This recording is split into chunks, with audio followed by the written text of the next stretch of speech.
오늘은 저희가 사도신경 시리즈 12번째 시간으로 로마서 8장 10절에서 11절을 중심으로 죽은 몸을 살리시는 성령, 죽은 몸을 살리시는 성령이라는 제목으로 이 하나님의 말씀 증거하도록 하겠습니다. 우리가 지난 시간에 죄를 사하여 주시는 이 성령이라는 제목으로 하나님의 말씀을 나눴습니다. 죄란 무엇이냐? 하나님께서 우리를 창조하시고 우리를 향해 가지고 계신 그 하나님의 계획으로부터 부족하거나 벗어난 것을 죄다라고 말씀을 드렸어요. 그리고 그 죄는 겉으로 드러나는 행위만이 아니라 우리의 마음의 태도까지도 포함되는 것이다 라고 말씀을 드렸습니다. 모든 인간은 아담의 반역으로부터 원죄를 함께 받았기 때문에 그 원죄로 인해서 스스로 죄를 짓게 되어지고 이 죄의 부패로부터 자유롭지 않다라고 말씀을 드렸어요. 그래서 죄로 인해서 인간은 하나님과 원수가 되었고 하나님의 형벌을 받아 지옥에 갈 수밖에 없는 비참한 상태에 있다고 말씀을 드렸습니다. 그러한 우리를 향해서 성령님께서는 예수 그리스도를 통한 십자가의 은혜를 우리로 하여금 받아 누릴 수 있도록 우리로 하여금 죄의 용서함을 주시는 은혜를 우리에게 베풀어 주심을 함께 나누었습니다. 그러면서 우리는 죄로 인해서 인간에게 세 가지의 죽음이 찾아왔다라고 말씀을 드렸어요. 첫 번째 죽음은 바로 우리의 육신의 죽음이고, 두 번째 죽음은 하나님과의 관계가 끊어지는 영적인 죽음이고, 세 번째 죽음은 이제 최후 심판 때에 영원한 지옥 형벌을 받게 되어지는 영원한 죽음이다. 그래서 인간은 죄로 말미암아 육신의 죽음과 영적인 죽음과 그리고 이 영원한 죽음을 맞게 되었다 말씀을 드렸습니다. 그런데 이제 우리가 궁금한 것은 무엇입니까? 지난 시간에 우리 성령의 역사로 말미암아 우리로 하여금 죄 사함을 받게 하셨다. 그렇다면 우리가 죄 사함을 받았음에도 불구하고 왜 우리는 죄의 결과로 죽게 되어지는 이 죽음을 죽어야 하느냐라는 질문입니다. 우리가 죽지 않고 영원히 살 수는 없는 것인가? 라는 부분이죠. 왜 하나님은 우리를 이 육신의 죽음을 맞게 하셨는가? 성경은 히브리서 9장 27절을 통해 한 번 죽는 것은 사람에게 정해진 것이요 그 후에는 심판이 있으리니, 그래서 모든 사람이 죽음을 맞게 되어 있다라고 선언을 해주고 있습니다. 이 성경뿐 아니라 지금까지 인류의 역사 속에서도 죽지 않고 영원히 살고자 했던 사람들이 많이 있었습니다. 그 모든 사람들이 엄청난 노력에도 불구하고 단 한 명도 죽음을 이긴 사람이 없고 지금까지 우리 가운데 생존해 있는 사람이 없습니다. 정확히 말하면 모든 사람은 다 죽게 되어 있고, 또 어린아이가 태어나면 그 태어나는 순간부터 이 아이는 죽어가고 있다. 죽음, 정해진 그 죽음의 때를 향해 달려가고 있다라고 말할 수 있습니다. 비록 성경은 우리에게 예수를 믿고 죄 용서함을 받았다 할지라도 육신으로는 죽음을 맞을 수밖에 없다라고 선언하지만, 그럼에도 불구하고 우리에게 소망을 주는데 그것은 우리가 다시 살아날 부활에 대한 약속을 하고 있는 것입니다. 오늘 우리는 왜 우리는 이 죽음을 맞아야 하는가, 그리고 부활은 우리에게 어떤 의미를 가지고 있는가를 우리가 사도신경을 통해 날마다 고백하는 나는 몸이 다시 사는 것을 믿습니다 라는 이 구절의 의미를 살펴봄으로써 저희가 이 부활의 참된 의미와 또 참된 위로를 그 안에서 찾을 수 있기를 주님의 이름으로 축원드립니다. 첫 번째 한번 따라해 보겠습니다. 죽음의 의미. 하나님께서 처음 인간을 창조하셨을 때에 다른 피조물과 달리 인간에겐 뭘 주셨어요? 그의 코에 생기를 불어넣어 주셨습니다. 그럼으로써 인간은 다른 피조물과 달리 영혼을 가지게 되었어요. 오늘날 많은 어떤 이제 세상의 문화 속에서 보면 애니메이션이나 영화나 많은 이 사상들에 보면 모든 생명체들이 다 영혼을 갖고 있는 것처럼 표현이 되어 있지만 그것은 성경적인 가르침이 아닙니다. 성경은 인간만이 모든 피조물 중에 인간이 영혼을 가지고 있다, 영혼과 육체를 가지고 있다라고 기록을 해주고 있습니다. 그리고 인간에게 주어진 영혼과 육체는 매우 긴밀하게 연결이 되어 있어서 어디까지를 영혼으로 보고 어디까지를 육체로 볼 것인가 나누는 것은 사실상 불가능합니다. 그만큼 인간의 육체와 영혼은 깊숙이 친밀하게 연결이 되어 있습니다. 그러나 우리가 인간이 어떻게 영혼과 육체로 구성되어 있는가를 알 수 있는 것은 인간이 죽음을 맞게 되어지면 그 영혼과 육체가 분리되는 것을 통해서 인간이 영혼과 육체로서 분명한 구분을 가지고 있구나라는 것을 우리가 알 수 있습니다. 근데 우리 질문은 무엇입니까? 우리가 죄 용서함을 받았음에도 불구하고 왜 우리의 육체는 죽음을 맞이해야 하는 것이죠? 죽지 않고 그냥 영원히 살아서는 안 되는가라는 것이죠. 우리가 비록 예수님을 믿음으로 성령으로 말미암아 죄 용서함을 받았지만 그러나 우리 모두는 죽음을 맞아야만 합니다. 왜 우리가 죽음을 맞아야 하는가? 그것은 우리가 육신을 가지고 이 땅에 사는 동안 죄로부터 자유로울 수가 없기 때문에 그렇습니다. 이 땅에서 우리가 죽지 않고 영원히 살 때에는 사실은 뭐예요? 지금의 상태가 계속 유지되어지는 거예요. 그러면 뭐예요? 우리는 계속해서 죄를 범하게 되어지는 것이죠. 진지하게 우리의 구원에 대해서 생각해 본 많은 성도들은 한편으로는 우리 자신을 통해 큰 절망을 느끼게 되어집니다. 왜냐? 내가 예수를 믿고 거듭났음에도 불구하고 왜 나는 여전히 죄로부터 자유롭지 않은가? 왜 내 마음은 여전히 시기하는 마음, 질투하는 마음, 욕심을 가진 마음, 인간의 정욕의 마음들이 떠나질 않는가? 라는 깊은 고민과 절망을 느끼게 되어집니다. 그리고 우리 자신의 내면을 깊이 바라보면 바라볼수록 조금 교만하였다가 금방 낙심하였다가 그러한 어떻게 보면 날마다 넘어지고 쓰러지기를 반복하는 우리 자신의 내면을 바라보게 되어지는 것이죠. 이러한 모습은 성경의 많은 기록들도 동일하게 표현해주고 있어요. 사도 바울은 로마서 7장 24절을 통해 이렇게 고백합니다. 오라 나는 곤고한 사람이로다. 이 사망의 몸에서 누가 나를 건져내랴. 사도 바울은 누구를 향해서 이렇게 얘기하고 있느냐? 이 본문의 맥락은 하나님의 법을 따르는 사람, 또 동시에 그 마음에 죄와 사망의 법이 있는 사람. 그러니까 이 사람은 뭐예요? 예수를 믿은 사람이에요. 예수를 믿지 않은 사람은 하나님의 법이, 하나님의 영이 그 안에 없는 사람들이에요. 그런데 하나님의 법과 하나님의 영이 그 속에 있음에도 불구하고 이 사람에게는 또 다른 법이 있어서 그 사망의 법, 죄의 법이 그를 다스리고자 하는 그러한 모습을 볼 때에 뭐라고 표현하느냐? 오라 나는 곤고한 사람이로다. 누가 나를 이 사망의 몸에서 건져내랴. 오늘 우리가 읽은 본문 속에서도 10절에 보면 또 그리스도께서 너희 안에 계시면 몸은 죄로 말미암아 죽은 것이나. 그래서 이 사람 역시도 뭐예요? 그리스도가 너희 안에 계시는 사람, 예수를 믿고 성령을 받고 거듭난 사람을 얘기하는 거예요. 그런데 그 사람은 뭐예요? 어떤 몸을 가지고 있어요?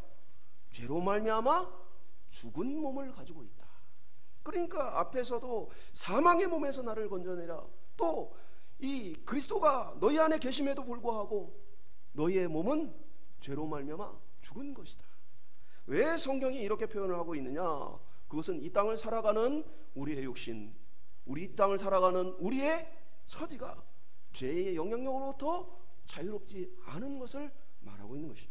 아무리 벗어나려고 해도, 아무리 애를 쓰고 노력을 해도 이 죄로부터 완전히 자유롭지 못하는 상태에 있는 우리의 이 모습을 통해 바로 사망의 몸이다, 죄로 죽은 몸이다 라고 성경이 말해주고 있는 것이죠. 그러니까 우리가 죽지 않고 영원히 산다는 것은 이러한 죄의 계속된 간섭과 위협 속에서 쓰러지고 넘어지기를 반복하며 죄를 짓게 되어진다라는 것이죠.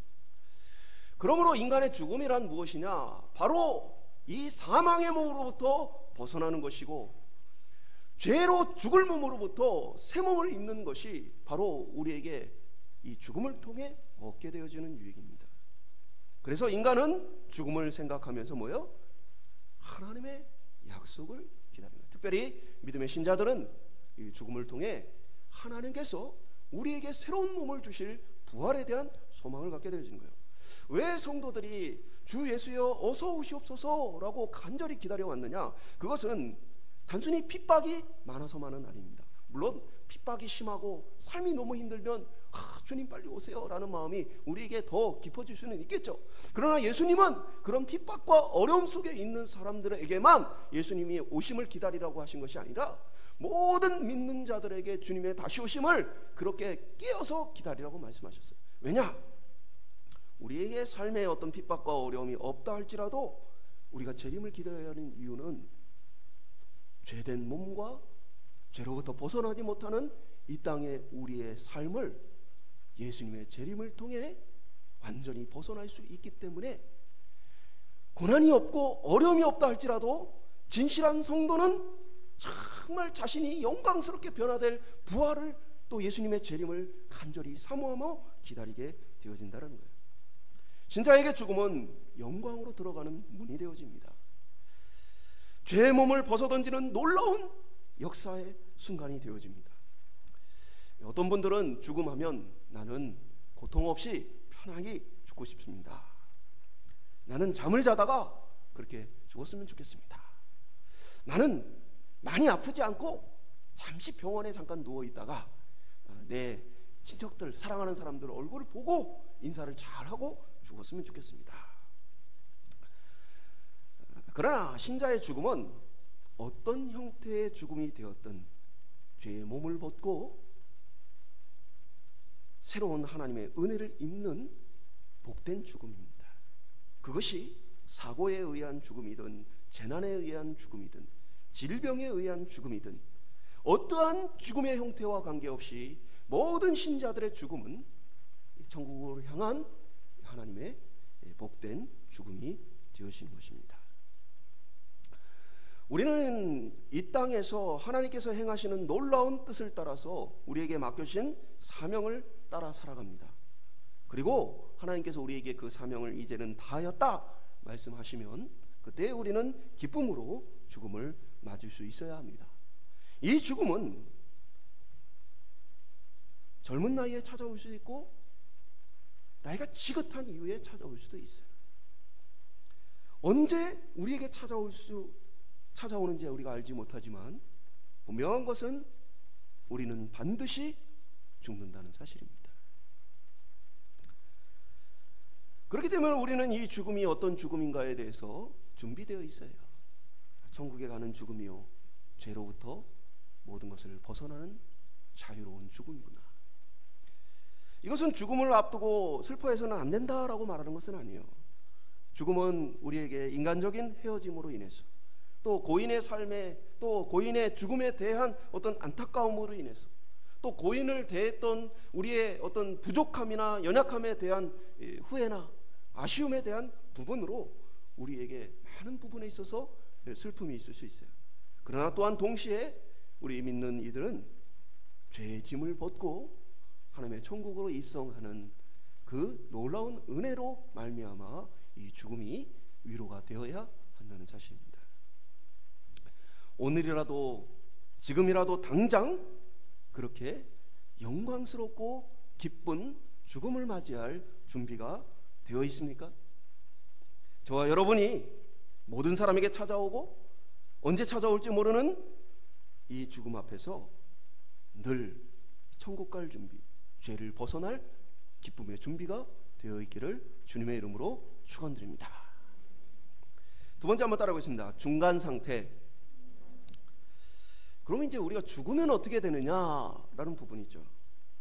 죽으면 우리의 영혼과 육체가 분리되어집니다. 그래서 육체는 이 땅에 남아서 흙에 묻히거나 화장이 되거나 때로는 뿌려지거나 해서 육신은 쇠하게 되어져요. 그러나 이 인간의 영혼은 자신들에게 합당한 곳으로 가게 되어집니다.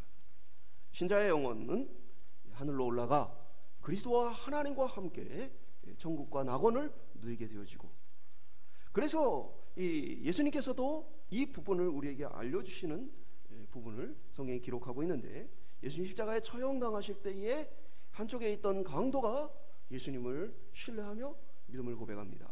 그때에 예수님께서 이렇게 대답하십니다. 누가복음 23장 43절은 예수께서 이르시되 내가 진실로 내게 이르노니 오늘 내가 나와 함께 낙원에 있으리라. 육신은 비록 십자가 형벌을 받고 무덤에 묻히지만 그러나 그의 영혼은 바로 그날, 바로 그 죽음 이후에 낙원에 그리스도와 함께 있을 것이다 라고 선언해 주고 있는 것이죠. 또한 누가복음 16장은 거지 나사로의 죽음에 대해서 비유로 말씀하시며 그가 아브라함의 품에 있을 것이다 라고 말씀하시면서 믿는 자들의 죽음은 곧 그들의 영혼이 낙원, 천국에서 다른 신자들과 함께 하나님과 그리스도와 함께 있을 것을 성경은 말해주고 있습니다. 그러니까 이제 우리가 죽게 되어지면 신자는 뭐예요? 우리의 육체는 이 땅에 남지만 그럼 우리의 영혼은 하나님의 천국의 기쁨을 누리게 되어진다. 그래서 이것을 중간 상태. 왜?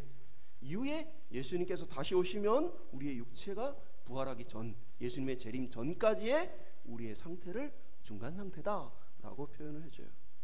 그렇다면 불신자들의 중간 상태는 어떠한가? 불신자들의 영혼은 지옥으로 던져집니다. 그곳에서 극심한 고통을 받으며 최후의 심판을 기다리게 되어집니다. 그래서 누가복음 16장에 기록된 이 부자에 대한 비유는 누가복음 16장 24절에 보면 불러 이르되 아버지 아브라함이여 나를 긍휼히 여기사 나사로를 보내어 그 손가락 끝에 물을 찍어 내 혀를 서늘하게 하소서. 내가 이 불꽃 가운데서 괴로워하나이다. 그러니까 이 불신자의 영혼은 지옥에서 영원한 고통을 받고 있는 모습을 보여줍니다. 그러면서 마치 신자들이 천국에서 낙원에서 최후 심판을 기다리며 기쁨을 누리는 것과 반대로 불신자들은 지옥에서 최후 심판을 기다리며 고통 속에 던져지는 것이죠. 그래서 신자에게 죽음은 천국에 들어가는 문과 같고 불신자에게 죽음은 지옥으로 들어가는 문이 되어지는 거예요. 물론 이제 불신자들도 그러한 것들을 잘 알지 못하기 때문에 평안한 죽음을 맞을 수 있어요. 중요한 것은 무엇입니까? 죽음 이후에 인간에게는 두 가지의 갈림길이 분명하게 나뉘어 있다는 사실입니다. 오늘 저와 여러분이 죽음 이후에 천국에서 그리스도와 함께 참된 복을 누리는 귀한 은혜가 모두의 있기를 주님의 이름으로 축원드립니다. 마지막으로 따라하겠습니다. 몸의 부활. 성경은 우리의 구원의 완성은 단순히 영혼의 구원만이 아니라 우리의 몸을 부활시켜 우리의 몸과 영혼을 함께 구원하는 것이라고 말해주고 있습니다. 만약에 우리의 영혼만을 구원한다면 그것이 하나님의 목적과 계획이라면 처음부터 인간에게 육체인 몸을 줄 필요가 없었던 거예요. 하나님이 천사와 달리 인간에게 영혼과 육체를 주신 이유는 바로 하나님이 영혼과 육체를 가진 인간을 통해 원하셨던 하나님의 목적과 계획이 있기 때문이에요. 그래서 이 구원을 통해 우리로 하여금 하나님이 처음 우리를 창조하신 목적과 계획을 성취하시는 것은 우리로 하여금 영혼과 육체 모두를 구원하게 하시는 그러한 하나님의 계획이 이루어져야 함을 우리가 알 수 있습니다. 때문에 우리는 비록 이 땅에서 죽음을 맞아 우리의 육체가 이곳에 있고 죽음을 맞은 영혼은 천국에 있지만 하나님께서는 그것을 그대로 내버려 두지 않고 우리로 하여금 다시 죽은 육체를 살려내시는 몸의 부활을 성경을 통해 약속해주고 있습니다. 그렇다면 언제 우리가 몸의 부활, 육체의 부활을 입게 되어지는가? 성경은 예수님께서 다시 오실 때에 우리의 육체, 죽은 육체가 부활하게 될 것을 말해주고 있어요. 고린도전서 15장을 우리가 부활장이라고 표현합니다. 부활에 대한 자세한 설명들이 기록되어 있기 때문이에요. 근데 거기에 보면 나팔소리와 함께 예수님께서 재림하시는 것, 이 땅에 강림하시는 것에 대해서 이어서 이렇게 표현을 해주고 있습니다. 15장 52절은 나팔소리가 나매 죽은 자들이 썩지 아니할 것으로 다시 살아나고 우리도 변화되리라. 그러니까 두 가지를 얘기하고 있어요. 하나는 뭡니까? 예수님이 오실 때에 이미 죽은 사람들의 육체는 뭐예요? 썩지 아니하는 몸으로 다시 살아난다. 그러니까 우리가 지금 가지고 있는 육체는 썩는 육체입니다. 우리가 죽고 나면 흙이 되었던 어디가 되었던 그대로 유지가 되어지지 않는 육체예요. 그러나 이제 하나님께서 부활을 통해 우리에게 주시는 이 육체는 썩지 아니하는 영원한 육체다. 그리고 동시에 예수님께서 오시는 그때에 여전히 생존해 있는 사람들이 있죠. 그 사람들도 무슨 육체를 가지고 있어요? 썩을 육체를 가지고 있어요. 근데 그 사람들은 뭐냐? 그 육체가 변화된다. 그래서 썩지 않은 육체로, 영원한 부활체로 그들이 변화되게 되어진다. 성경은 말해주고 있습니다. 또 성경에 예수님의 재림에 대해서 많은 관심과 더불어서 많은 오해를 하고 있던 사람들이 데살로니가 교회의 사람들이에요. 그래서 사도 바울은 데살로니가 전서와 후서를 통해서 예수님의 재림에 대해서 자세하게 그들에게 가르치는 모습을 보게 되어져요. 그 중에 이제 몸의 부활에 대해서도 이야기를 해주고 있는데요. 데살로니가 전서 4장 16절과 17절은 이렇게 기록하고 있습니다. 주께서 호령과 천사장의 소리와 하나님의 나팔 소리로 친히 하늘로부터 강림하시리니 그리스도 안에서 죽은 자들이 먼저 일어나고 그 후에 우리 살아남은 자들도 그들과 함께 구름 속으로 끌려올려 공중에서 주를 영접하리니 그리하여 우리가 항상 주와 함께 있으리라. 그러니까 예수님의 재림 때에 죽은 자들이 먼저 일어난다. 그래서 죽은 자들은 썩지 않은 부활의 육체를 입게 되어지고 그때 살아있는 자들은 뭐예요? 주로 함께 영원히 있게 되어진다. 그러면서 육체의 부활에 대한 부분을 이야기를 해주고 있습니다. 신자와 불신자는 모두 부활하게 되어져요. 그러니까 예수 믿는 사람들만 부활을 하는 것이 아니고 성경은 예수 믿는 자나 예수 믿지 않는 자나 모두가 예수님이 오시는 그 재림의 때에 강림하실 때에 육체가 부활하게 될 것이, 육체가 변화하게 될 것을 이야기를 해줘요. 그러면서 예수님께서는 이 부활 때에 신자와 불신자의 부활은 그러나 다를 것이다라고 말씀해 주십니다. 요한복음 5장 28절과 29절은 이를 놀랍게 여기지 말라. 무덤 속에 있는 자가 다 그의 음성을 들을 때가 오나니 선한 일을 행하는 자는 생명의 부활로 악한 일을 행하는 자는 심판의 부활로 나오리라. 이 선한 일을 한다는 것은 믿음을 얘기하는 것이죠. 그리고 악한 일을 한다는 것은 불신앙을 이야기하는 것입니다. 그리고 신자는 생명의 부활로 불신자는 심판의 부활로 부활하게 되어질 것이다 라고 예수님이 말씀해 주셔요. 그래서 우리는 그때에 영광스러운 몸으로 부활하게 되어지고 불신자들은 수치스럽고 부끄러운 이 죄가 가득한 모습으로 부활하게 될 것을 이야기하고 있습니다. 그러면 신자가 어떠한 부활한 우리의 육체는 어떠한 특징을 가지고 있는가? 성경이 모든 부분을 말해주고 있지 않지만 그러나 부활한 육체에 대해서 많은 부분을 우리에게 설명해 줍니다. 부활할 우리의 육체는 썩지 아니할 영원할 몸이다. 영생의 몸이다. 영광스러운 몸이고 신령한 몸이고 우리에게 어떤 장애나 부족함이 없는 강한 몸이며 예수님이 부활하신 그 몸과 같이 살과 뼈를 가지고 있고 만질 수 있고 음식을 먹기도 하며 때로는 장소를 이동함에 있어서 지금 우리와는 달리 제약이 훨씬 없는 것으로 성경은 기록해주고 있습니다. 그렇다면 우리의 몸은 누가 살리는가? 바로 오늘 우리가 읽은 본문과 같이 성령께서 마지막 때에 우리의 몸을 살려내십니다. 우리가 읽은 11절은 예수를 죽은 자 가운데서 살리신 이의 영이 바로 성령을 가르치는 거죠. 너희 안에 거하심에 그리스도 예수를 죽은 자 가운데서 살리신 이가 너희 안에 거하시는 그의 영으로 말미암아 바로 그리스도를 죽은 자 가운데 살리신 이는 하나님이시고 그의 영이신 성령께서 그리스도를 살리신 것과 같이 우리 또한 살리실 것이라고 성경은 말해주고 있습니다. 그러므로 우리 그리스도인들은 성령께서 마지막 때에 우리의 몸을 다시 살리실 것을 간절히 소망하며 살아가는 사람들입니다. 예수님께서는 이 땅에 살아계시는 동안에도 제자들에게 이렇게 약속해 주셨어요. 요한복음 6장 54절은 내 살을 먹고 내 피를 마시는 자는 영생을 가졌고 마지막 날에 내가 그를 다시 살리리니. 그러니까 이 성찬에 대한 이야기를 하시는 거죠.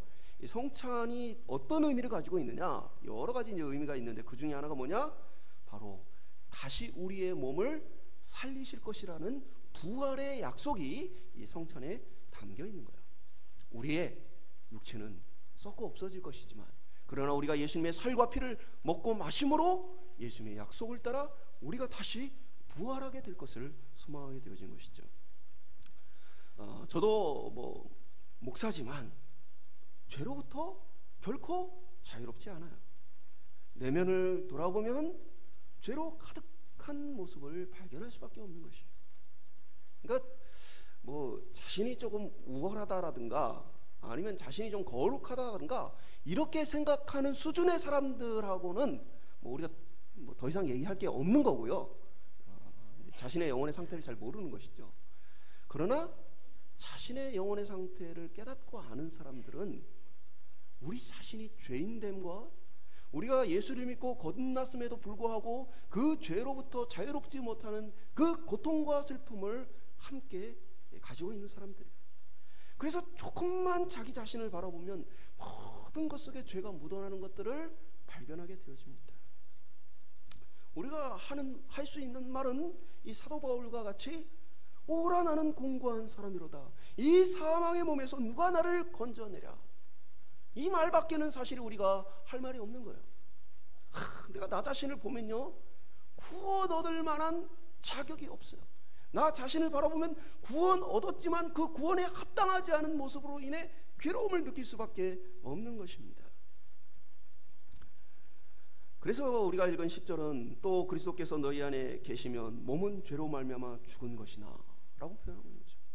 그리스도 안에 있지만, 그리스도가 우리 안에 계시지만, 그러나 우리의 몸은 죽은 것과 같다, 아무 소망이 없다라는 것을 발견하는 거예요. 그러면 우리가 이 땅에 살면서 죄로부터 자유롭지 못하니까 절망과 슬픔 속에서만 살아야 하느냐? 그렇진 않죠. 이어지는 말씀을 통해서 몸은 죄로 말미암아 죽은 것이나 영은 의로 말미암아 살아있는 것이다. 비록 우리가 이 땅의 삶 속에 살아가는 동안 죄로부터 완전히 자유롭지는 못하지만, 그러나 성령의 역사하심을 통해서 우리는 위로와 소망을 발견할 수 있게 되어져요. 이것은 단순히 우리가 미래에 예수님이 오시면 우리가 죄가 없는 부활의 몸을 가질 거야 라는 미래에 대한 소망만이 아니라, 지금 우리 가운데 살아계신 성령의 역사하심을 통해서 우리가 그 능력을 체험하며 소망을 가질 수 있다는 것이. 그래서 사도 바울은 오늘 이 말씀을 우리에게 전하면서 동시에 12절과 13절을 통해 이렇게 얘기합니다. 그러므로 형제들아, 우리가 빚진 자로 돼 육신에게 져서 육신대로 살 것이 아니니라. 너희가 육신대로 살면 반드시 죽을 것이로되 영으로서 몸의 행실을 죽이면 살리니. 무엇입니까? 우리에겐 소망이 있는데 바로 성령께서 우리 안에 거하시며 우리를 살리시는 영으로 역사하고 계시다는 거예요. 물론 우리의 몸을 부활하게 하시는 일도 성령님께서 하시지만, 동시에 그 부활의 약속을 우리가 잊어버리지 않고 포기하지 않고 믿음으로 붙들 수 있도록 오늘 우리 속에 살리는 영으로 일하고 계시다는 사실이에요.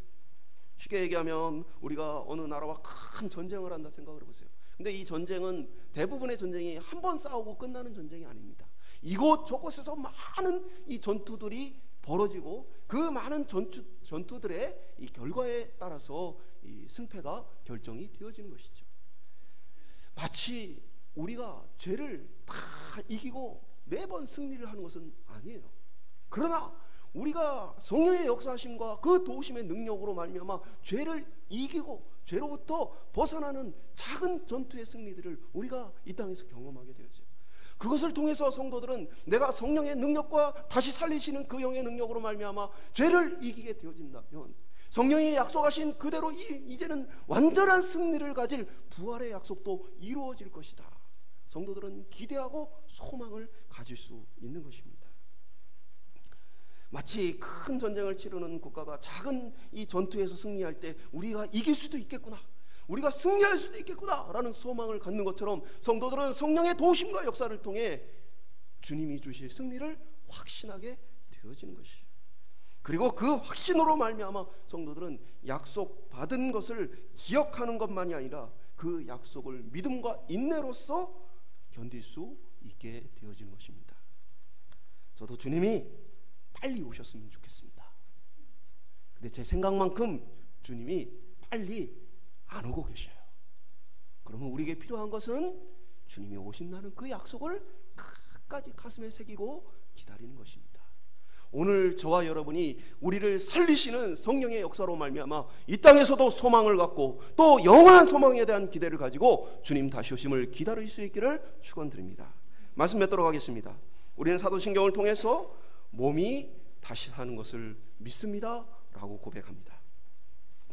그것은 사실 우리의 죄로부터 자유롭지 않은 죄의 결과로 말미암아 육신의 죽음을 맞아야 할 뿐 아니라 이 땅에 사는 동안에도 그 죽은 몸과 같이 어떻게 보면 죄를 계속해서 짓고 죄로부터 자유롭지 않은 이 절망스러운 우리의 모습을 볼 때 때는 우리는 낙심합니다.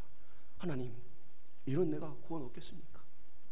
왜 나는 정말 주님을 잘 따르고 싶고 거룩하게 살고 싶고 주님께 영광을 돌리고 싶은데 나는 왜 이 모양 이 꼴에서 벗어나지를 못합니까? 라고 절망스럽고 한탄하는 우리의 영혼 가운데에 오늘 우리를 살리시는 성령의 역사가 우리로 이 땅의 작은 전투에서 승리하게 하실 뿐 아니라 우리로 하여금 이제 부활을 통해 예수님의 재림을 통해 영원한 생명의 영원한 영광스러운 죄로부터 벗어난 몸을 주실 것을 소망하기를 소망합니다.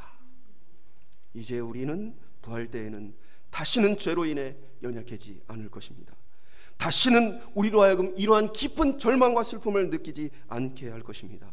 그때 우리는 영광스러운 주님과 함께 주님이 우리에게 계획하셨던 모든 영생의 복을 우리의 영혼과 육체와 더불어 누리게 되어질 것입니다.